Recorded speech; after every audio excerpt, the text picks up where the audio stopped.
Hello Steelers, and welcome to another hobby update, another bench report. And in this one I've actually been painting quite a bit this week. I did start the Prussians from the Blucher starter set that Warlord sent me just over a year or so ago, because I've obviously finished the British and the French starter sets now, so I thought, well, let's just get on with the Prussians. And I painted up the first two units, which are two battalions. The first one is the first battalion of the Elbe Landwehr. I just want to try these out because they've got quite simple uniforms, so I just wanted to really, just get an idea of how to paint them, because there's going to be quite a lot of these to be painted in future. But these were quite nice. No flags were messing about with these. That's why it was one of the ones that I chose first, really, to tackle.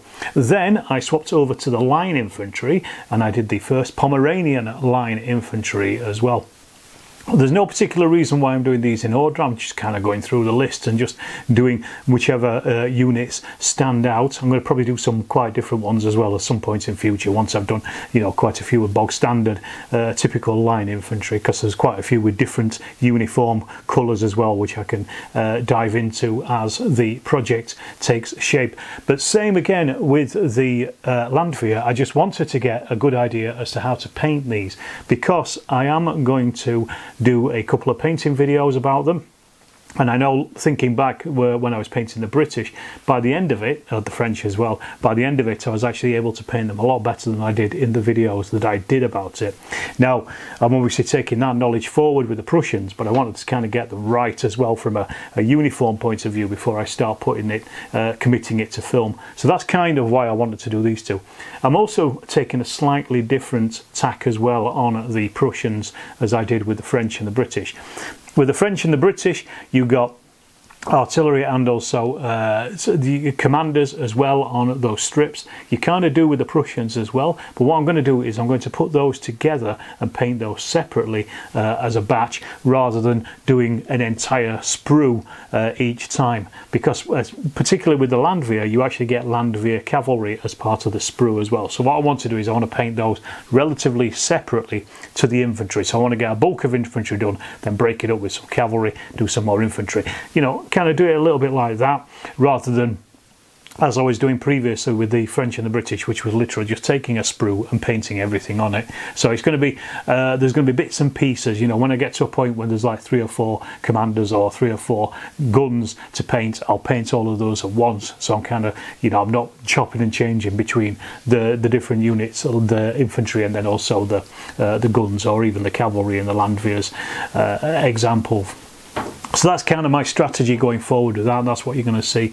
I still do have a small amount of Vietnam stuff that I could still paint up. I've got some helicopters, which I'm wanting to make at some point. I've also got some Dutch houses, which have been sitting there for quite a long time now, that I got from Sabotage, so they will get painted at some point. And again, I'm kind of using those to break up the Prussian box set as I work my way through it. Right, in the post, I've had very little, because we just come back from holiday, so I'm a little bit broke. It's also my wife's birthday in a couple of weeks, so I can't really be spending a huge amount. But what I did do is, Richard had released, well, first of all, I got from Docs Direct, got all this from Docs Direct. I got Chain of Command 2 printed. I've already got the hard copy, but I find using those copies at the club quite difficult, so I wanted to get a printed copy, which I've got spiral bound, so that will sit nicely on the table if required, or just on a flat surface, so you can just use it a little bit easier than you can the bound books. And then obviously I'll keep the bound book just to read. This hopefully now will be the last copy of the rules in PDF that I actually print. I've had about 4 or 5 copies of these done, because as we were play testing, I had some of them actually printed out, just so it was easier to read them at some point. What I'd like to do in future is just talk about my experience with play testing. Not so much just about Chain of Command, but just about play testing in general and the processes we went through. So that's something I'm going to talk about. So that's why I've hung on to a couple of the old play test copies for that video. That's something I want to do at some point in future. The other thing I mentioned is that I got printed were these. These are the QRS These have been produced now by Too Fat Lardies. These are the official ones. You can find them, either the links to them on the Chain of Command Facebook page, or also in the Too Fat Lardies Patreon page as well. You can find them there. I think you just have to sign up. You can sign up for free, or you can chuck them a pint a month if you want. That is what I do. But you can get these. I got these printed Docs Direct because I knew their printing is much better than my printer here at home. And then I have just, all I've done is just laminated them. So I've got, these are literally 2 pages, and I've got 2 of them, so I can play either at home or take them down to the club and hand them off to somebody who hasn't played. And they're very good, actually. They do cover most of the rules that you will need without, you know, diving too much into the rule book itself.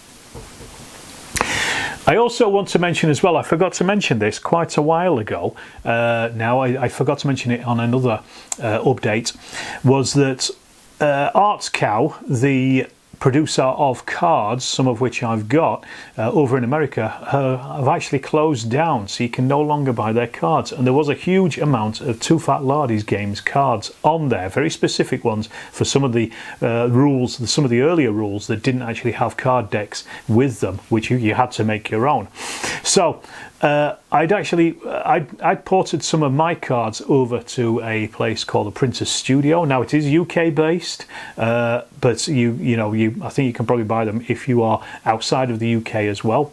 I will put a link down to my shop down below in here, and I actually produced quite a few sets of cards for Too Fat Lardies games. So I've done several sets for Through the Mud and the Blood. I think there's about 5 sets on there. That covers the British, the Germans and the French. There's 2 sets of I Ain't Been Shot Mum, so you've got blue and red, and you've also done some Algernon Pulls It Off cards as well. So I think again I've got the British, the French and the Germans. They're the 3 different separate sets. And I've also done Charlie Don't Surf. I've done the Free World and the Communist Forces as well.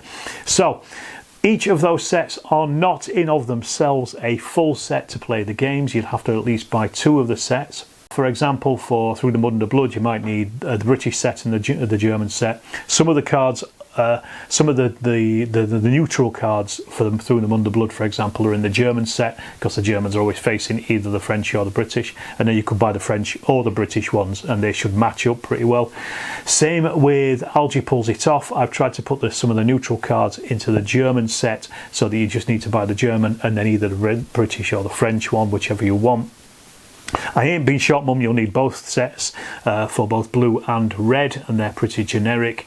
And same with, as I said, Charlie Don't Surf, you'll need the Communist and the Free World cards just to make up them. But there are about 54 cards in each of those sets, and as I said, they're a little bit expensive, but you only have to buy them once, and that's what I always think. If you sleeve them, look after them, you'll never have to buy them again. So they're all there, ready to go. As I say, I'll leave a link down below to my shop in Printer's Studio. Just go and check it out, and if you need any cards, have a look at those and see what you think, and if so, buy some. So that's really been it for this week. It has been a pretty quiet week, apart from painting those 2 battalions of Prussians. As always, if you are watching this and you haven't subscribed yet, please do so. It always helps out the channel. It boosts the channel in the YouTube algorithms. Also, give me a like, leave a comment as well. Let me know what you think of the Prussians and my ideas with working forward with those.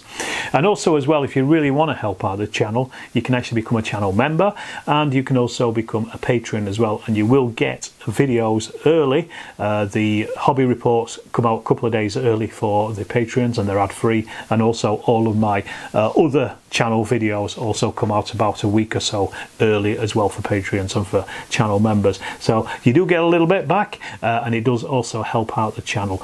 And I will leave it at that after I've given you the hard sell, and I will see you in the next Storm of Steel video.